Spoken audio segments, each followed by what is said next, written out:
Aqui, meus irmãos, nós vimos que também houve uma escolha dos dois ladrões. Um não quis saber, zombou. Outro abraçou a oportunidade. Nós vemos aqui um paralelo e vamos ser realistas.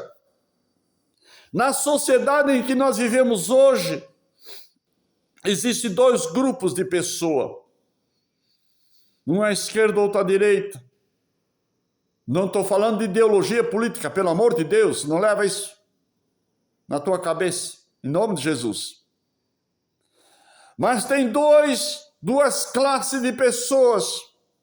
Uns que olham para Jesus e consideram um Jesus histórico, um psicólogo, aquele que morreu, aquele que foi pendurado, aquele que ficou na cruz. Mas tem outro grupo que aceita Jesus e todo dia, constantemente está pedindo: Jesus, lembra-te de mim, porque tu já estás no paraíso, no teu reino. Tu já estás à destra do Todo-Poderoso, porque Jesus, ele ressuscitou ao terceiro dia e assentou-se à destra de Deus, está intercedendo por nós, por mim e por você. E aqui nós vimos que os irmãos, que o aceitar a Jesus é uma atitude de fé. E as nossas atitudes é que demonstram o nosso caráter. Me diz com quem tu andas e eu te digo quem tu és. E agora parece que a coisa começa a pegar. O pastor José é meio rígido, é meio durão, mas eu não posso me esconder da verdade. Meus queridos irmãos, naquela época, será que existia lá em Jerusalém o chamado coelhinho da Páscoa? Será que existia a cidade completa, cheia de coelho, de ovos de Páscoa, de ovinho, de galinha pintadinho, de mensagem de uma família para outra? Aí na tua atitude, meu irmão, que segue uma denominação que se chama cristã, você analisa se teus orientadores, teus ministros, a qual você confia, estão lhe ensinando a verdade. Aonde está aqui nas Escrituras?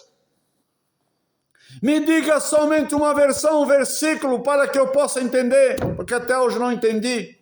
E o Espírito Santo nunca vai me revelar, porque isso é diabólico. Aonde está o coelhinho da Páscoa? Aonde está o ovinho? Aonde está o símbolo da pornografia? Você sabia que o símbolo do coelhinho atrás dos carros quer dizer sexo livre? Sexo em grupo? Use-me e abuse-me. Talvez ninguém te falou isso, não. Ou eu sou um prostituto. Ou eu que conheço a linguagem, se você não conhece a linguagem. Então, coloca minha mãe, meu pai de família na frente da tua casa um coelho. E você, sem palavra nenhuma, você está dizendo para todo mundo que você pertence àquela laia. Talvez amanhã eu entre na cidade e vão me apedrejar, porque estão ganhando dinheiro na porta do supermercado, é só coelho. Eu não vi na porta da igreja, mas eu acho que eu vou olhar amanhã. Até Páscoa pode ser que coloque lá na igreja. Se não coloco no altar, não entro naquele lugar, mas vou passar na frente. Mas eu tenho observado que algumas casas, nas praças, é aquele... Eu fico arrepiado, Jesus. Eu digo, como é que pode, meu Deus? Será que eu estou vivendo lá num ambiente cristão? Será que essa cidade aqui tem uma igreja nas igrejas evangélicas você não vai encontrar. Essa semana, a nossa missionária, esposa do pastor, disse: irmãos, vocês vão fazer uma ofertinha aí para dar um presentinho para as crianças no período de Páscoa. Isso é tradicional. Mas depois eu peguei ela e falei assim: ainda bem que a irmã não pediu um coelhinho. Ela disse: não, pastor José, aqui não mora coelho, aqui não existe coelho. Eu disse: ô, glória, obrigado. Para um bom entendedor, meia frase basta. E agora eu quero perguntar para você, meu irmão, meu amigo, que farei de Jesus chamado Cristo? Aqui nós vimos no versículo a seguir que os judeus disseram que o seu sangue caia a nós e sobre os nossos filhos. Ele estava puxando a responsabilidade da morte de Cristo sobre a sua descendência, os seus filhos, a sua geração. E se você hoje negar a Jesus e não aceitar a Jesus, você está renegando a cruz, mas eu sou religioso. Isso é com você e Deus.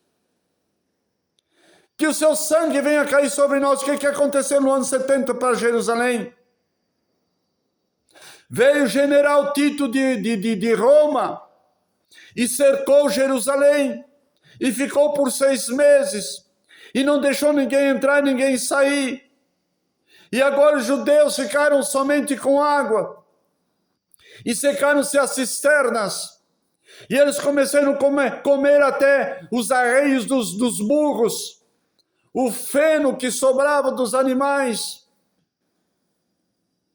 E diz a história contada por Josefo, que foi um historiador da época, que era judeu, mas também estava contando a história de Roma. Ele era um historiador. E Josefo conta que determinado dia, isso está na história, eu tenho um livro em casa, e aconselho a todos a ler quem tem interesse. Os romanos estavam cercados e houve-se um cheiro de carne assada. E aqueles que estavam de fora da casa, eles arrombaram a casa, porque eles pensavam que alguém estava escondendo alguma coisa de comida, estava comendo escondidinho. E eles arrombaram a porta e quando entraram, estava uma mulher, provavelmente com o esposo, comendo o seu próprio filho, para não morrer de fome, porque o filho já havia morto, e esperando que o outro morresse o outro dia, para comer o outro dia. Olha o que é chamar a maldição em cima de ti. No capítulo 109 de Salmos, vai lendo 109, que eu esqueci o versículo, parece 17 e 18. Até vou dar uma olhada, porque tem muita gente que não acredita quando a gente prega, pensa que a gente é mentiroso. Oh, Jesus, tem misericórdia. Tem um pouquinho de paciência. Agora as minhas vistas me melhoraram, mas Deus vai dar graça. 109. E o versículo 17. Irmão, quando Deus me dá a mensagem, só Jesus na casa. Ora por mim, e eu vou orar por vocês. Olha o que diz Salmo de número 109, versículo 17. Visto que amou a maldição, ela lhe sobrevenha. E pois que não desejou a bênção, ela se afaste dele. Assim como se vestiu de maldição, tal como uma veste, assim penetre ela em suas entranhas, como água, e em seus ossos como azeite. Meu Deus! Amor, maldição, ela vai te cercar, ela vai te rodear, ela vai te segurar, ela vai penetrar na tua vida, você não se desgarra mais. Ah, meu coelho, ah, meu Nicolau, rejeita Jesus, diga para soltar Barrabás, não leve Jesus para a sua casa, não convida para entrar na sua casa, não abra as portas, não faça como Zaqueu, não aceita Apocalipse 3:20, quando Jesus disse assim, eis que estou à porta e bato. Se alguém abrir a porta, entrarei na sua casa, cearei com ele, ele comigo, e farei nele morada. Que farei de Jesus chamado Cristo? Crucifica-o, crucifica-o. Olha, eu vou colocar para vocês essa situação, disse Pilatos, ele lavou as mãos. Olha, eu estou livre do sangue desse inocente. Ah, mas que o seu sangue caia sobre nós, os nossos filhos. Amou a maldição, armou um laço para si mesmo. No ano 70, o general Tito veio e rodeou a cidade. E ali ficou, meus queridos irmãos, quando algum judeu se escapava por baixo do muro, por outro lugar, alguma fresta, que os romanos pegavam, eles partiam judeus vivo. E abriam o estômago, não abriram o estômago, procuravam ver se tinha alguma pedra, alguma moeda de prata ou de ouro. A carnificina era tanta que não tinha mais árvore em redor de Jerusalém, porque cada um que eles pegavam, e um crucificava o outro. Vou te pegar, você vai crucificar o outro, porque nós só temos aqui para te matar. Você crucifica ele? Não, crucifico, a minha vida está vida. Mas daqui a pouco fugia outro, então crucifica esse que fugiu ontem. E ali o cheiro da podridão era tanto dos cadáveres, que eles disseram, não, vamos acabar com essas coisas. Os próprios soldados romanos. E agora vão abrir vala. Vamos segurar aqui. Eles vão abrir os valos. E daí nós só matamos e os outros, a turma em terra, e nós só ficamos assistindo. Nós temos comida e bebida, Roma nos dá tudo, e nós vamos acabar com esses judeus.